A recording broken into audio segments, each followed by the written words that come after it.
부처님이 탄생하신 거에 대해서 그다음에 부처님께서 몇 년 동안 설법하셨는지에 대해서는 사실 얘기가 좀 많이 다릅니다.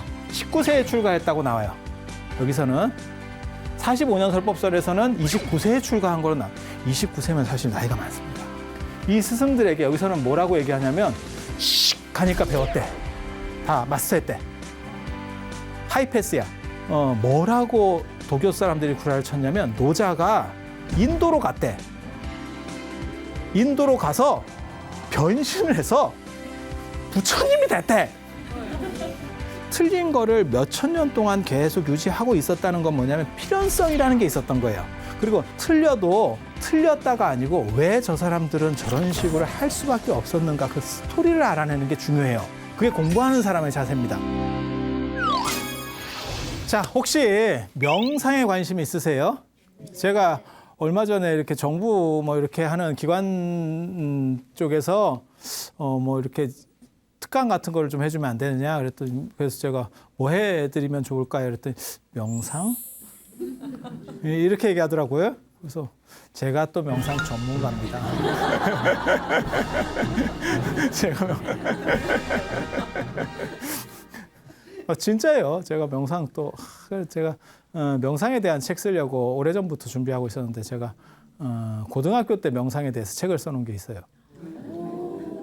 물론 출판은 안 됐어요. 그때 제가 이런 거 밥 먹고 할 일 없을 때 우리는 그런 식으로 보냈다 일생을. 참 희한하다. 학창 시절에 그렇게 보냈다. 나도 희한하다.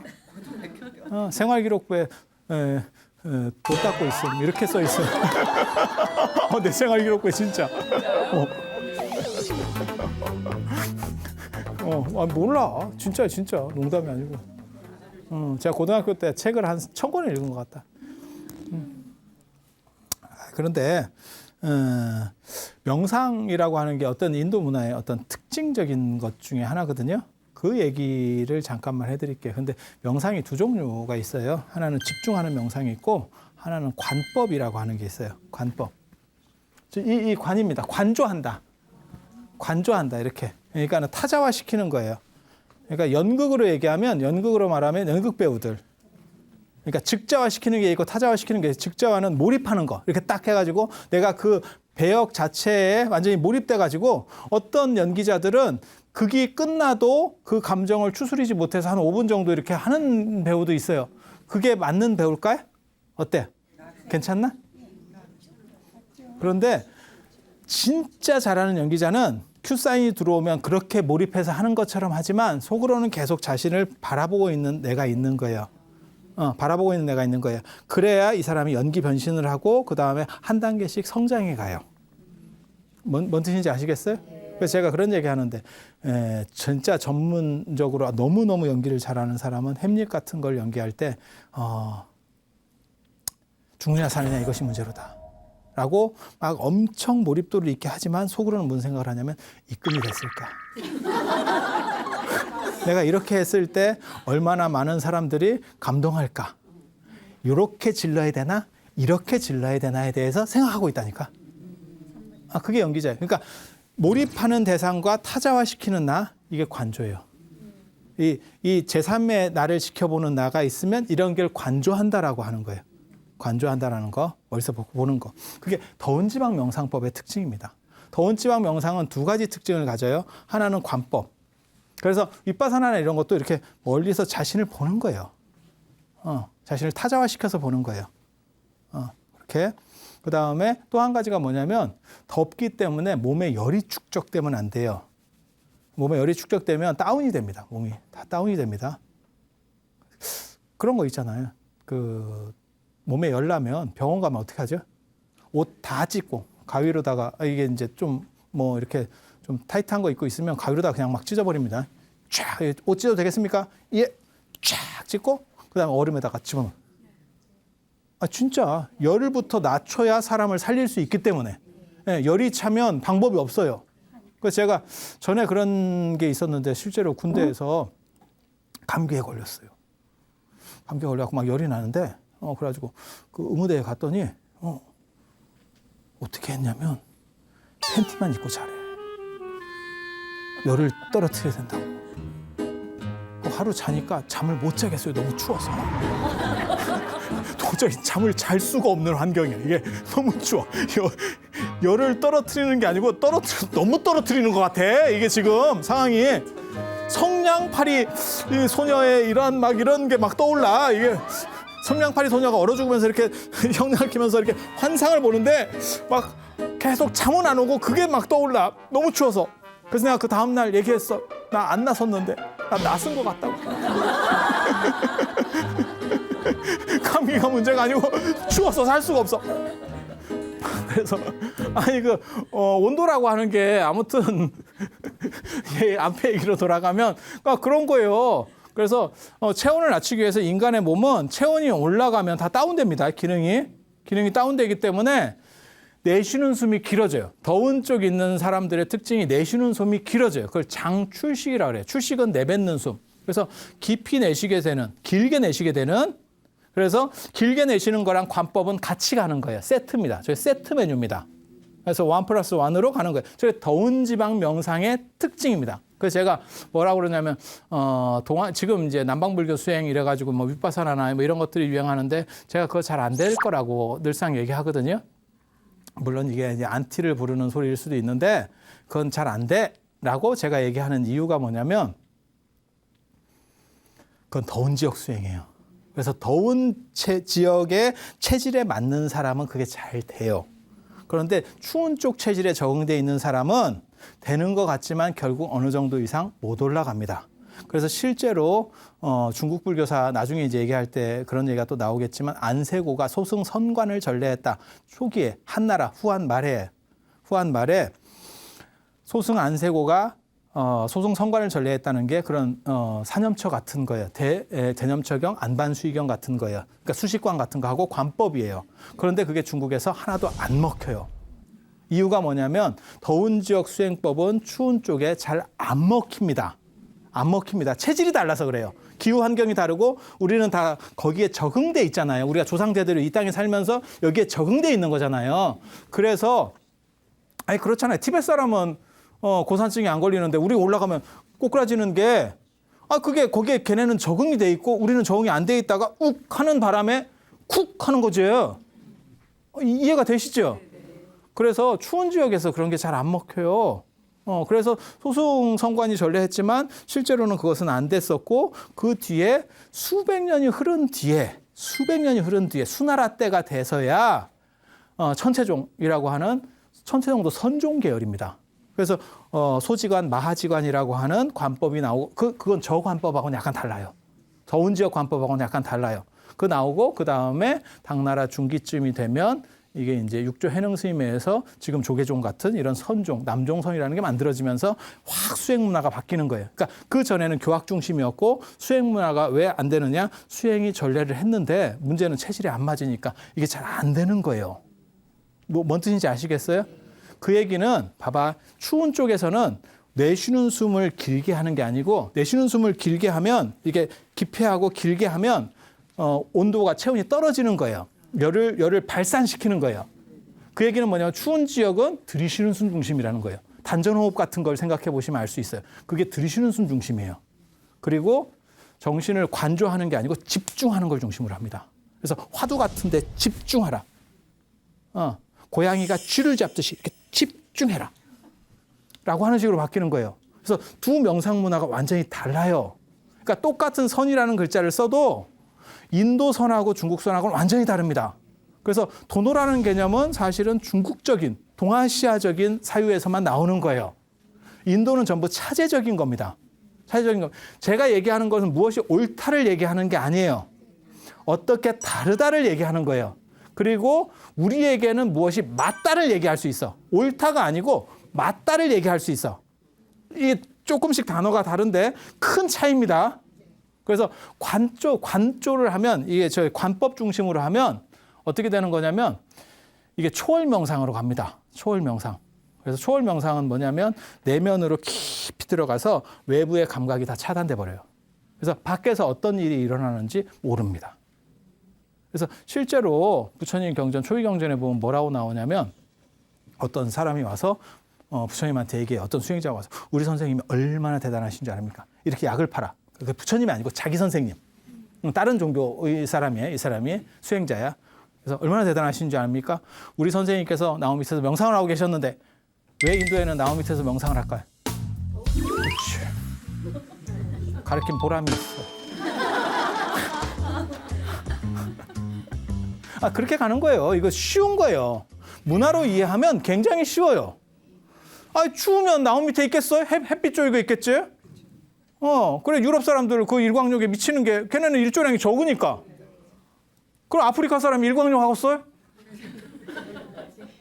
그러니까 문화가 다른 거죠. 그런 식의 이러한 서로 기후 환경이 다르고 문화가 다른 사람이 같은 사고를 한다고 생각하시면 천만의 말씀입니다. 사고 방식도 당연히 달라질 수밖에 없어요. 체형을 봐봐. 아프리카 사람들은 팔다리가 길게 돼 있어요. 그들이 약간 이렇게 좀 저개발 국가이기 때문에 영양 상태가 불균형해도 우리보다 체형이 훨씬 좋습니다. 그래서 운동선수나 이런 걸 보면 아프리카 사람들이 육상선수, 축구선수, 아프리카 사람들 제법 있죠. 그런데 흑인 계열이 아무튼 육상이나 이런 데서 신체 조건이 좋아요. 착착착. 이유가 뭘까요? 손발이 길어야 열 손실을 밖으로 열을 잘 빼낼 수 있기 때문에 피가 돌면서 이렇게 밖으로 열이 많이 배출돼요. 그래서 손발이 길게 나오는 거예요. 여러분들은 전체가 다 짧잖아. 왠지 아세요? 추운 지역에 살면 손발이 길면 연손실이 많고 그러면 저체온으로 사람이 넘어갑니다. 그러니까 열이 많이 차도 문제고 열이 뺏겨도 문제인 거예요. 우리가 어느 정도는 우리가 내면에서 조절할 수 있어요. 내부에서 우리 신체 기능들이 조절할 수 있어요. 하지만 너무 이렇게 크게 되면 그러면 끝나는 거죠. 아니 그렇잖아요. 그래서 우리는 여러분들 체질이 제가 그렇게 얘기하거든요. 우리가 약간 거북이 체형이거든요. 그래서 몸통이 길고 그게 채식을 중심으로 해서 그래요. 채식을 하면 소화기관이 길게 돼 있어요. 이게 빨리 소화가 안 되니까 이게 위장기관이 길어요. 이게 내장기관이 길어요. 거기에다가 손발이 길 수 없는 이유는 추운 쪽에 살았기 때문에. 그래서 완전 거북이같이 되는 거예요. 이렇게. 좀 잘고 그다음에 짧고 길고 이렇게 되는 거예요. 그리고 육식을 하게 되면 육식 중심이 되면 내장기관이 상대적으로 짧습니다. 소화를 빨리 시키기 때문에. 그래서 몸통은 좀 작고 그다음에 더운 지역에 살면 손발이 길어지는 거예요. 그런데 뭐가 문제냐면 팔등신 이런 식의 미인이다 안 그러면 그게 좋은 체형이다라고 하는 그 판단이 문제인 거예요. 그건 잘못이에요. 이거는 기후 환경에 따라서 각기 달리 적응한 거예요. 그러니까 최적화된 거지 무엇이 우월한 게 아니에요. 그러니까 마치 자꾸 우리가 서구화되면서 무슨 일이 벌어지냐면 전에 그런 것도 유행했었어요. 몇 년 전에 180 이하는 루저다. 그런 얘기 들어보셨잖아요. 근데 그거는 굉장히 잘못된 얘기예요. 그거는 사람마다 다른 거예요.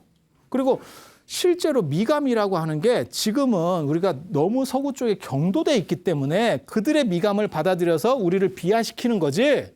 동아시아가 한참 잘 나갈 때는요. 동아시아적 미감이라는 게 있다니까요. 마찬가지예요. 그래서 그런 것들은 비교 대상이 아니에요. 단 잘못된 판단 기준을 가졌을 때는 문제가 생기는 거예요. 그래서 여러분들 같이 5등신이라도 저는 별 문제가 없다고 봐요. 5등신이 뭐 어때서 그래? 그 5등신을 반영하는 아주 기가 막힌 게 불교에 있어요. 부처님이에요. 불상, 조선시대 불상 봐봐. 일어나면 5등신입니다. 왜? 우리 사람들이 그 당시에 그랬던 거예요. 그걸 반영하는 거예요. 왜? 우리 모습을 반영해서 부처님한테 투영시키고 우리 중에서 가장 이상적인 모습을 거기다가 이렇게 반영시켜서 불상을 만들거든요. 그래서 불상이 어떻게 생겼는지를 알면 그 당시 사람들이 어떤 미감을 가졌는지를 알 수 있어요. 이해가 됩니까? 그렇게 되는 거예요. 그래서 이거는 우열의 문제가 아니에요. 명상도 마찬가지예요. 이게 우열의 문제가 아니에요. 어디가 최적화되어 있는가라고 하는 최적화의 문제인 거예요. 그래서 제가 그런 얘기 하거든요. 남방의 수행법이 아마 우리가 지금 아열대 기후로 조금씩 바뀌고 있으니까 뭐 배추도 없어지고 이런 얘기 들어보셨잖아요. 뭐 저 강릉에서 커피가 되고 뭐 차가 재배가 되고 뭐 이런 얘기 들어보셨죠? 좀 있으면 배추가 없어진대. 그런 거 있잖아요.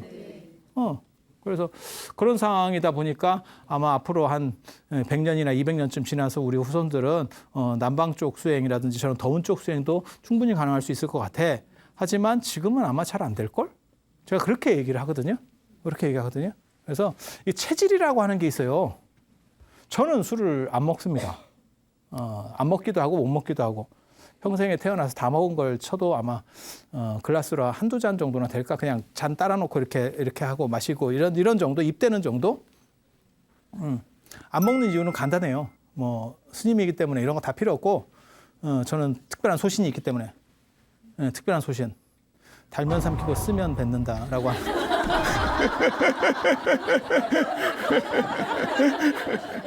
이유는 그거 하나예요. 이유는 그거 하나예요. 굉장한 소신 아니에요?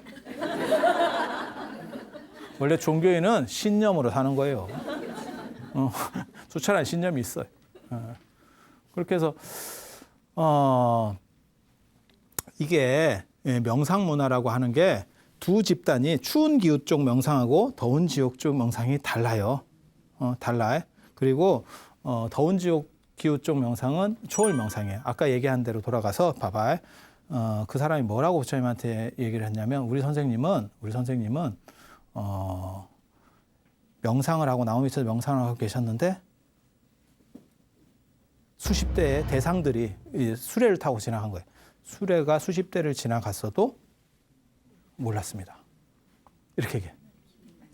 왜냐면 너무 깊은 명상을 했기 때문에 막 시끄러운데도 아무 그게 없었던 거야. 그랬더니 부처님께서 뭐라고 말씀하셨냐면 그래? 이러면서 내 얘기를 한번 들어볼래? 내가 접대 명상할 때 있잖아. 그때 나는 몰랐는데 깨어나 보니까 벼락이 떨어져가지고 내 옆에 벼락이 떨어져서 이게 풀어놨던 소들 유목민이 풀어놓은 거예요. 근데 이제 이게 초지에다가 이렇게 풀어놨던 소들이 몇 마리 죽고 막 이랬더라고. 눈 떴더니 이렇게 얘기하니까 아유 선생님 이렇게 했다는 거예요. 그러니까 벼락 소리하고 수레 소리는 레벨이 다르잖아요. 예, 그렇지 않아요? 벼락 소리가 훨씬 크겠지. 그래서 그런 걸 생각하시면 돼요. 이게 지금 초월 명상이에요. 그러니까 나로부터 내 내면으로 깊이 들어가서 감각을 차단하는 거. 이런 쪽이 더운 쪽 명상들이에요. 더운 쪽 명상이에요. 그러면 선종이나 이런 추운 쪽 명상은 어떤지 아세요? 선에서 얘기하는 거는 활발발이라고 하는 거예요. 성성적적. 그러니까 예를 들어서 참선을 하고 있어. 어떤 스님이 참선을 하고 있어. 옆에서 야 그러면 왜? 이렇게 나와야 돼. 이게 참선 잘하는 사람이에요. 늘상 깨어 있어야 돼. 집중은 하고 있대 깨어 있어야 돼. 그리고 아까 같이 저 인도식으로 저렇게 내면으로 확 들어가가지고 감각이 차단되잖아요. 그걸 뭐라고 그러냐면 흑산귀굴에 빠졌다고 얘기해요. 그러니까 완전히 차단돼서 이 세계로부터 벗어났다. 실제로 율장에 보면 재밌는 게 있어요. 비구니 스님들 같은 경우는 따로 혼자 명상하지 마라 라고 하는 계율이 있어요. 이유가 뭐냐면 이상한 사람들이 더듬어요. 초월 명상을 하니까 어둠어둠 오르는 거예요. 그래서 그런 문제들. 물론 남자는 뭐 그런 일이 별로 없으니까 그게 남자 쪽에는 없는데 비구니 쪽에 그런 조항이 있어요. 그러니까 인도 명상 문화의 어떤 흐름, 어떤 특징 이런 것들을 알 수 있는 거죠. 그래서 부처님 저 인도 명상이라고 하는 것과 중국 쪽 명상은 달라요. 그래서 이 차이를 이해하는 게 굉장히 중요해요. 굉장히 중요해요. 나중에 선종 얘기할 때 또 얘기가 또 나올 겁니다. 그리고 인도 명상에는 다 신통이라고 하는 개념이 존재하고요. 중국 명상에는 신통이 없어요. 그건 세계관 문제 때문에 그래요. 그런 얘기들도 나중에 해드릴 거예요. 이 관법을 통해서 중도로 깨달음을 얻으세요. 뭐 출가하고 수행하고 뭐 이런 얘기는 다 자체하고 그건 부처님 생애랑 관련된 얘기에서 들으시면 되고 중도로 깨달음을 얻으세요. 연기 중도라고 하는 게 부처님의 깨달음입니다. 연기는 관계성이라고 하는 거고 그 설명들을 이제 드릴 거예요. 모든 것은 관계로다가 규정지어진다. 관계로 규정지어진다. 사대설이라고 들어보셨어요 혹시? 지, 수, 화, 풍. 지, 수, 화, 풍. 지, 땅. 수, 물. 그 다음 화, 불. 풍, 바람. 이 네 가지. 예.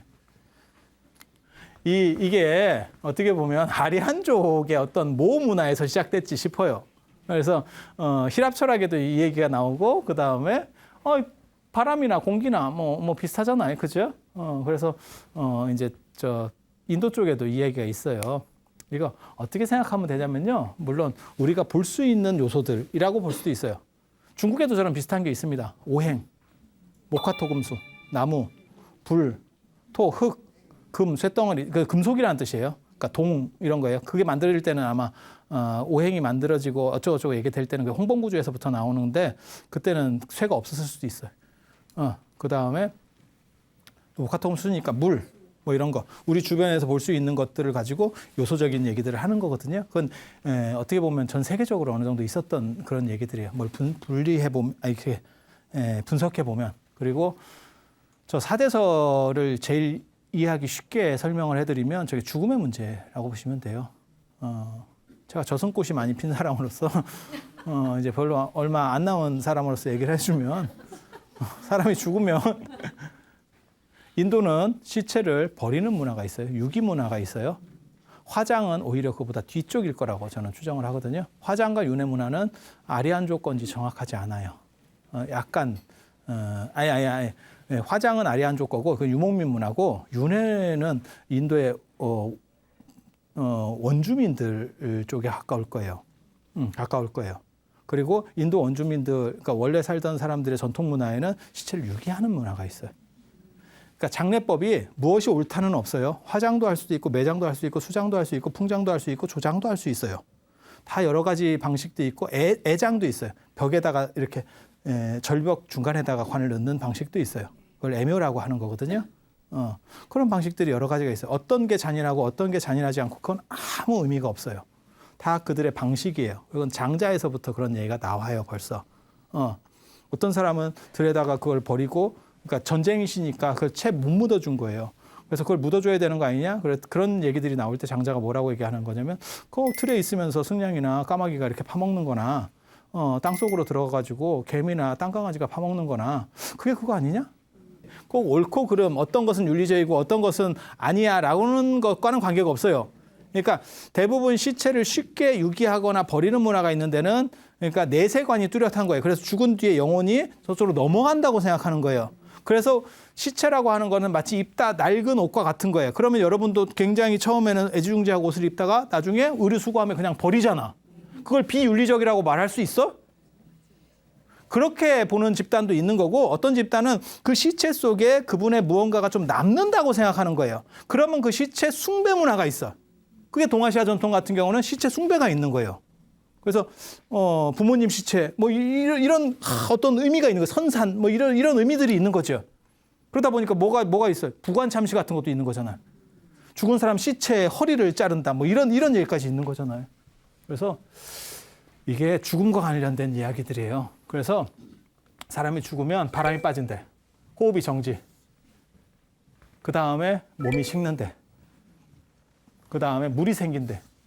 그 물을 염이라 그래요. 그래서 그 물도 염이락하고 물을 막는 것도 염이라 그래요. 그래서 염한다. 예. 그 다음에 이제 단단한 거 이런 것들이 이제 삭는다. 그래서 이거 어떻게 보면 이게 죽음과 관련된 걸 수도 있어요. 그렇게 해석할 수도 있어요. 그리고 삼가설이라고 하는 것도 있거든요. 이게 다 요소설이에요. 삼가설. 이게 과목이라는 뜻이에요. 세 가지 과목. 그게 온척이에요. 5온 12처 18개. 5온 12. 그러니까 요소로서 세상을 보는 거예요. 그냥 간략하게 말씀드릴게. 이게 쉽게. 12처라고 하는 건 뭐냐면 감각기관. 안, 눈, 이, 귀, 비, 코. 그 다음에 설, 혀, 신, 몸. 그 다음에 뜻, 정신. 그리고 여기에 대응하는 게 눈으로는 빛을 보고 색을 보고 그 다음에 귀로는 소리를 듣고 코로는 냄새를 맡고 혀로는 맛을 보고 몸으로는 촉감을 느끼고 뜻으로는 생각을 하는 거죠. 이게 뭐 법이라고 하는 건데 뜻만 움직일 수 있는 게 있대요. 뜻만 움직일 수 있는 게 생각만 움직일 수 있는 거 뭐가 있을까요? 외부 반응 없이 생각만 움직일 수 있는 것도 있을까? 그러니까 빛을 보면 이게 흰색이네. 이거는 외부 반응과 관련된 거고 그냥 머리만 돌아가는 거. 그건 뭐가 있을까? 기억. 회상, 추상, 상상, 공상. 그다음에 뭐 미래에 대해서 이렇게 추론해 보는 거. 이런 거 머리만 갖고 돌아가죠. 거기서 이 법이라고 하는 건 사실은 그걸 얘기하는 거예요. 이 법이라는 글자가 굉장히 어렵습니다. 근데 그거 다 필요 없어요. 여러분들은 그렇게 복잡한 거 안 하셔도 됩니다. 그래서 이 두 가지를 얘기하는 감각기관에 대한 이야기, 이런 게 12처예요. 이게 12개라고 그래요. 12처. 그다음에 그것들 사이에서 어떤 느낌이 생기는 거, 그거를 하나씩 중간에 추가를 하면 18개가 되는 거예요. 그러니까 어떤 요소를 통해 가지고 나를 분절시켜 가는 거예요. 그러니까 관법을 통해서 나의 의식들을 이렇게 끊어가는 거예요. 모든 것은 사슬처럼 연결돼 있대. 이게 굉장히 중요해요. 새끼줄처럼 연결돼 있는 게 아니고 사슬처럼 연결돼 있는 거예요. 세상이라고 하는 거는, 내가 느끼는 모든 것들은 사슬처럼 연결돼 있다는 거하고 새끼줄하고 뭐가 다른지 아세요? 새끼줄은 한 몸입니다. 사슬은 하나씩 닫혀 있는 구조예요. 그렇지만 이걸 당기면 이게 움직이죠. 요거는 그냥 한 덩어리인 거고, 이거는 사실은 낱낱이 하나의 파편이에요. 유닛이에요. 그죠? 하나씩 다 개별적인 거예요. 하지만 연결되어 있기 때문에 이것들이 하나로 움직이는 거예요. 이 중에 하나의 고리만 끊으면 이 사슬들은 작동하지 못해요. 그렇게 만드는 게 깨달음이에요. 저들이 얘기하는 깨달음은. 왜 저들이라고 표현하냐면 저건 부처님 이전 얘기예요. 이전 얘기예요. 이전 얘기예요. 그래서 삼과설 제일 쉬운 거, 그냥 가장 쉽게 그냥 비유를 하나 들어드릴게요. 오온 색수상행식이라고 하는 거거든요. 색수상행식.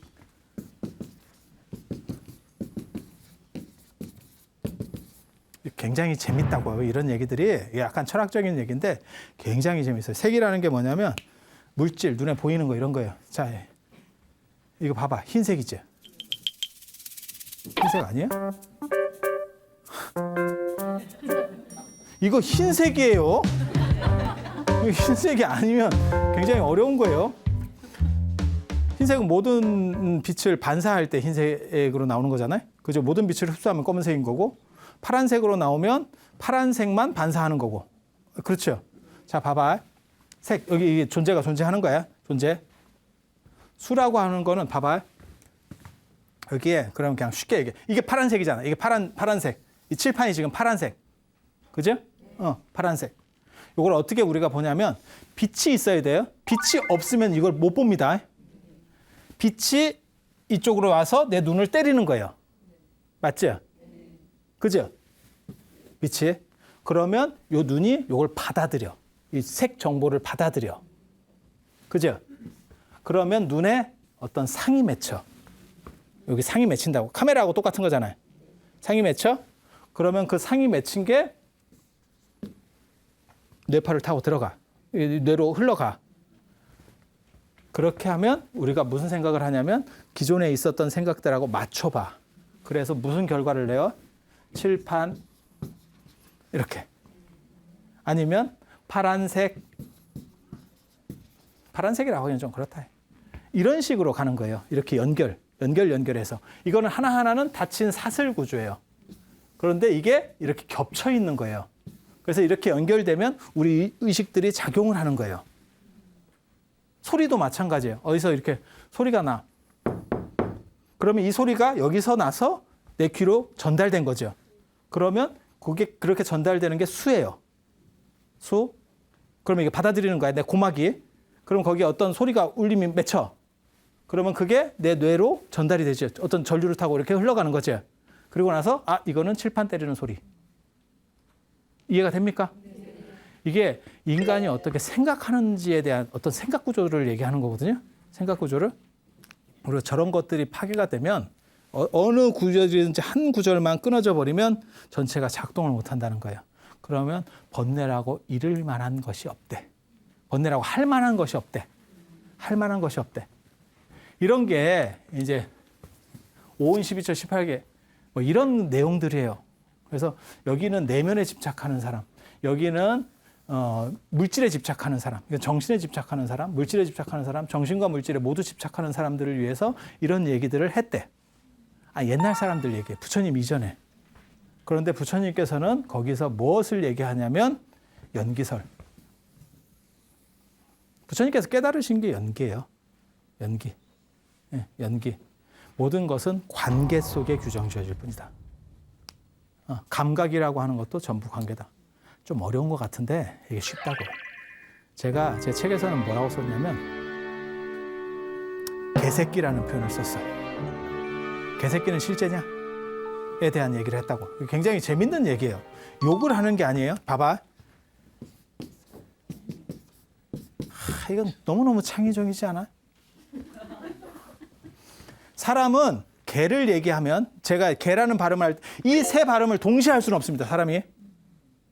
동시에 할 수는 없어. 개를 말하고 새를 말하고 끼를 말하는 거야. 개를 말하는 게 현재, 새를 말하면 이거는 과거가 되고 이게 현재가 돼요. 그 다음에 끼를 말하면 이거는 또 과거가 되고 이거는 현재가 돼요. 그러면 내 머릿속에 과거 두 글자하고 현재 한 단어를 결합해서 개새끼라는 게 완성이 되는 거예요. 그리고 나서 저 사람이 욕을 한다는 판단이 성립돼. 욕일 수도 있고 욕이 아닐 수도 있어요. 저거는. 그런데 분위기를 딱 판단해가지고 저건 지금 욕을 하고 있어. 아니면 저거는 강아지를 얘기하고 있어. 그건 우리가 판단해야 되는 거야. 안 그러면 그냥 재밌게 설명을 해주려고 하는가 봐. 악의적 의도가 없어. 지금. 그런데 이제 듣고 판단하는 PD분이 이거는 방송에 좀 문제가 있는 것 같다. 이러면 또 자르겠지. 이런 걸 안 자르게 하려면 분위기가 좋아야 돼. 분위기가. 아니 근데 욕을 하려고 하는 게 아니에요. 이거는 과거 현재들을 연결해서 어떠한 것들을 판단하는. 그러니까 이게 관계성이라는 거예요. 지금. 이 관계성들에 의해서 단어가 만들어지는 거고 이거는 현실적으로 세 개가 동시에 뚝 오는 게 아니요. 하나가 오는 걸 가지고 우리가 관계성을 해서 개새끼라는 단어를 먼저 하나를 만들어내고 그 다음에 그것이 분위기를 봐서 이것은 나를 지칭하는 욕인가? 안 그러면 이거는 진짜 강아지를 얘기하는 건가? 안 그러면 이거는 설명을 위한 수단인가?에 대한 판단을 하는 거죠. 여러분들은 지금 설명을 쉽게 하기 위한 수단이라고 생각하기 때문에 화를 안 내는 거죠. 그렇죠? 분위기가 좀 찝쭈그리한데. 현재는 뭐만 있어요? 현재는 만약에 내가 끼를 발음했으면 끼만 있는 거죠. 그래서 현재만 얘기하면 실제로 이것들은 전부 분절을 해서 끊어져 버리는 거예요. 그러니까 번뇌라고 할 만한 게 없지. 모든 것은 이런 관계의 구성이 하나가 있고 현재에서 우리가 맞춰보는 관계의 구성이 또 하나가 있는 거예요. 그러니까 욕인가 강아지인가 아니면 설명인가에 대한 판단. 그게 다 연기관계라는 거예요. 그러니까 모든 것은 그런 관계성 속에서 재규정되는 거지 의미부여가 되는 거지 실제로 어떤 실체가 딱 중요한 것 존재하는 것은 아니야. 어렵지. 북두칠성 봐봐. 북두칠성. 내가 북두칠성이 있어. 북두칠성 아시죠? 국자가 언뜻 보기에는 북극성이 지구 기울기하고 같아요. 같은 거의 비슷한 축선에 있어. 그래서 북반구에서는 북극성은 움직이지 않아. 남반구에서는 남극성이 움직이지 않아. 근데 우리는 북반구 쪽에 있으니까 남극성을 볼 일이 없어요. 남반구에 사는 사람이 아니니까. 그러니까 우리는 북극성 중심이야. 그래서 중국에서 늘상 뭐라고 나오냐면 북극성은 황제와 같다. 임금이기 때문에 북극성은 안 움직이고 모든 주변에 있는 다른 별들이 움직인다. 그건 신하들이라고 하는 거예요. 이해가 되죠? 그런데 북극성을 중심으로 북두칠성이 있어. 북두칠성 이건 작은 곰자리, 북극성은 큰 곰자리에 있어. 이게 북극성을 중심으로 이렇게 돌아요. 그래서 그거를 만드는 게 사실은 유판이에요. 유판. 네, 그렇게 해서 북극성이 네 개를 붙인 거야. 가운데 북극성 하나를 놓고 북두칠성 4개를 붙이는 거예요. 그게 유목민들은 길을 찾을 때 북두칠성을 보고 길을 찾기 때문에 그래요. 그래서 유판을 왜 놀이를 만들었느냐? 저거를 유목문화에서는 길을 못 찾으면 엉뚱한 데로 가요. 초지에서는. 이렇게 농경문화나 이런 데서는 북밖에 살고 그 다음에 우리가 산이 많은 데서는 산을 통해서 지형지물을 보고 길을 찾아요. 하지만 이런 초지라든지 황무지 얘기하는 거예요. 황무지. 진짜 초지가 아니고 대관령 목장이 아니고 유목민들이 사는 황무지에서는 이 방향이 아니면 길을 못 찾아요. 그러니까 놀이를 빙자해서 그걸 가르쳐주는 거예요. 봄, 여름, 가을에 북두칠성이 이렇게 있어 라고 가르쳐주고 너는 그 방향으로 가면 돼. 그건 생존에 있어서 너무 중요한 거기 때문에 그렇게 가르쳐주는 게 유판이에요. 그래서 유판은 선사시대 쉽게 말해서 암각화 유적에서 나와요. 가장 오래된 이 북두칠성이 언뜻 보기에는 이렇게 우리가 국자형으로 생겼다고 생각하지만 실제로는 다 지구에서 볼 때 다 제각각으로 떨어져 있는 별들이에요. 같이 있는 별들이 아니고 우리가 눈으로 볼 때만 국자 스타일이야. 그런데 그 국자 스타일도 실제로는 수백만 년 전에 그 국자 형태야. 지금 현실에서는 지역 별들이 다 찢어져 있어. 왜? 별들은 다 따로따로 움직이고 있기 때문에. 무슨 얘기냐면 이 별이 예를 들어서 지구에 도착하는데 이 별빛이 지구에 도착하는 거잖아요. 이게 100만 광년이 걸렸어. 그럼 우리는 100만 년 전 빛을 보고 있는 거야.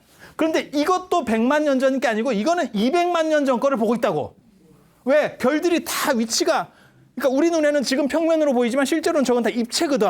이거는 300만 년 광년 전에 있었어. 그럼 300만 광년 전 거를 보고 있는 거야. 그러니까 우리가 실제로 보고 있는 별들은 실제로 별이 죽어 있는 잔영이고 그 자리에는 없어요. 300만 년 동안 움직인 지금 현재는 이 자리에 있는 거고 우리가 보고 있는 건 이 자리 걸 보고 있는 거예요. 그리고 이 세트라고 생각하고 있는 것도 실제로는 우리가 우리식으로 연기해서 그 관계성 속에서 7개라고 보고 있는 거지 실제로는 전혀 관계없어. 쟤네들은. 그러니까 멀리 떨어진 놈은 500만 광년에 떨어진 놈이 있으면 걔가 훨씬 더 밝은 거예요. 왜? 100만 광년 떨어진 애보다. 그러니까 우리가 북두칠성이라고 규정하고 있는 것들이 실제로는 관계성 속에 존재하는 거지 현실 속에 존재하는 게 아니에요. 그러니까 인간이 느끼고 생각하는 모든 것들은 실제로 관계성에 있는 거지 어떤 실체가 존재하지 않는다. 그게 연기설이에요. 오래간만에 철학적인 얘기를 한다. 그리고 여기서 공 얘기를 하면 그렇기 때문에 그것은 단 한 번도 실제로는 이 모양이었던 적이 없었던 거야. 그렇게 고정된 실체가 없는 것을 공이라 그래요. 공이라 그래요. 그리고 모든 것은 관계적 의미를 투사하고 있다라고 하는 걸 연기설이라 그래요. 그래서 본질적으로 보면 공이고 현상적으로 보면 연기예요. 그리고 그것을 내가 체득을 하면 그게 중도예요. 중도라는 건 적절성이라고 하는 거예요. 적절성. 자, 지금 여기 스튜디오가 어떤 분은 에어컨이 좀 센 분도 있고 어떤 분은 약한 분도 있고 어떤 분은 지금 화병인 분도 있고 어떤 분은 갱년기인 분도 있고 다 달라요. 다 달라. 모든 사람에게 맞출 수는 없어. 에어컨이 각각의 에어컨이 아닌 이상은 전부 맞출 수는 없어. 맞죠? 맞죠? 그런데 거기서 나에게 딱 맞는 사람도 있을 거야. 지금 이 온도가 나에게 딱 그게 적절성이에요. 그러면 그렇게 딱 맞는 사람은 지금 중도적으로 맞춰 있기 때문에 어떤 일이 벌어져요? 아무 문제가 없어요. 기온이라는 게 내 머릿속에 존재하지 않아.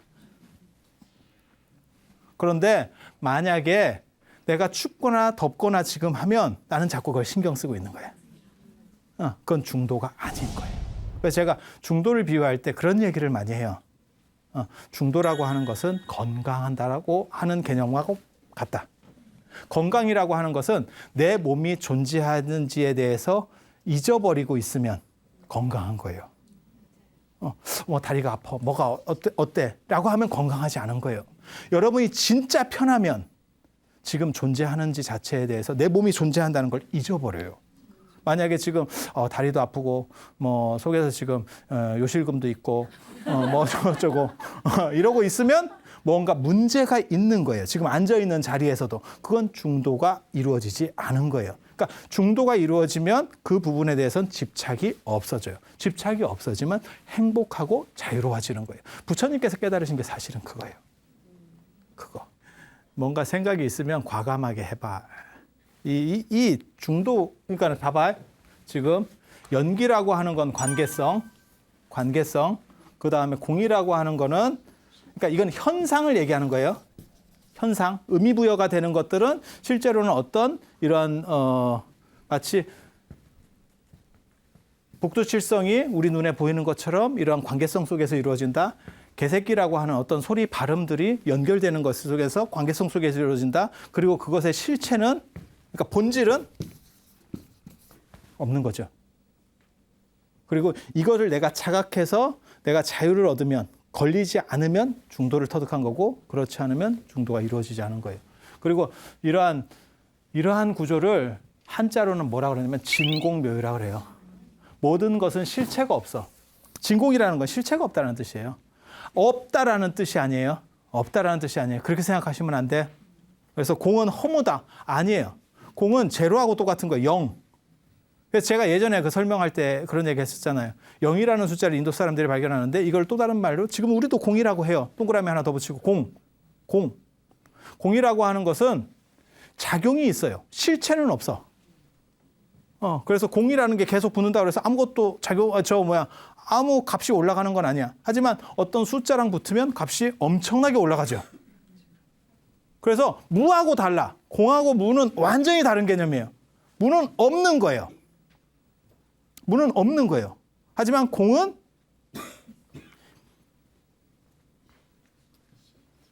실체가 없지 현상은 존재하는 거예요. 마치 꿈을 꾸는 사람에게 꿈은 공과 같은 거예요. 실체는 없지만 내가 느끼는 건 있어요. 이해가 됩니까? 네. 꿈을 깬 사람한테 그거는 없는 거예요. 하지만 꿈을 꾸는 사람한테 그건 있는 겁니다. 있는 겁니다. 연기라는 것도 마찬가지예요. 깨달은 사람에게 연기는 없는 겁니다. 하지만 깨닫지 못한 사람에게 연기는 존재하는 겁니다. 현상은 존재하는 겁니다. 그래서 이 세상은 진짜 공인데 묘하게 실존한다라고 얘기하는 거예요. 마치 꿈처럼. 그리고 이것을 자각하고 이 원리를 아는 중도적인 사람은 이것으로부터 벗어난다. 이 밖으로 벗어나는 게 아니에요. 안에 있으면서 벗어나 있다. 자유롭다. 라고 얘기하는 거고 저것을 모르는 사람은 언제나 휩쓸린다. 이렇게 되는 거예요. 이거는 진짜 철학적으로 얘기하면 코페르니쿠스적 전해처럼 발상의 전환인 거예요. 어떻게 저런 생각을 했을지 몰라요. 대단한 거예요. 이거 진짜 대단한 거예요. 여러분들 오늘 잘 오신 거예요. 이런 얘기 어디서 못 들어요. 누가 할 수 있어? 내가 할 수 있어. 이런 거 너무 비호감이지. 평생을 이렇게 살아왔어. 평생을 이렇게 살아왔어. 그래서 오늘 부처님 깨달음까지 해서 오늘 마치고 또 다음 시간에는 이제 불교의 윤회론이라든지 안 그러면 사상적인 얘기들 조금 더 해드릴 거예요. 그리고 나중에 부처님 돌아가시는 얘기 그런 얘기들을 해드리도록 하겠습니다. 그럼 오늘 이상 마치고 여러분 모두 행복하시고 그 다음에 언제나 자유롭기를 바람하지 않으면서 모두 마치도록 하겠습니다.